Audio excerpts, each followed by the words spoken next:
Direktorat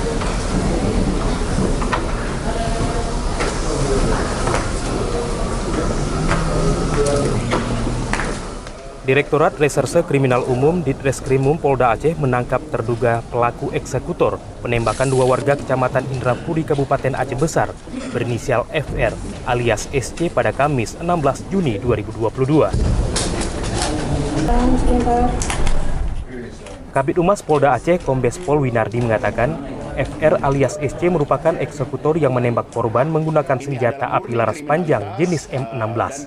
Kita menangkap satu orang, yaitu eksekutor daripada kasus penembakan dua warga di Aceh Besar. Nah, eksekutor ini berhasil diamankan dan ditangkap oleh tim gabungan Polda Aceh itu pada tanggal 16 Juni kemarin di 2022 di Gampong Pinto Rimba, Kecamatan Pedada, Kabupaten Biren.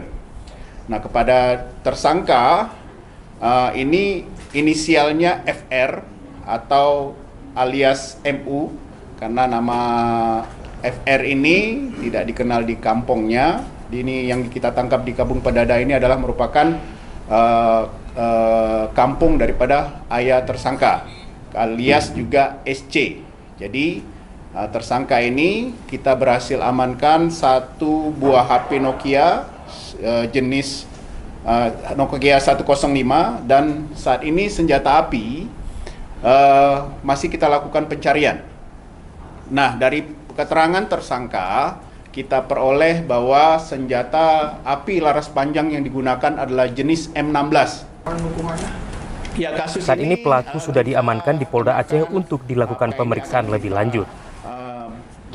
Ya, dari otak pelaku ini memberikan senjata jenis M16 untuk digunakan untuk melakukan eksekusi terhadap dua korban.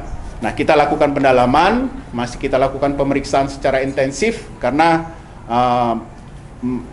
keterangan tersangka sering berubah-ubah. Tapi kita harapkan nanti dengan alat bukti yang lain kita bisa menemukan dari tersangka, dari senjata M16 yang disimpan tadi. Dengan ditangkapnya FR, maka seluruh pelaku penembakan, Maimun 38 tahun dan Ridwan 38 tahun sudah ditangkap.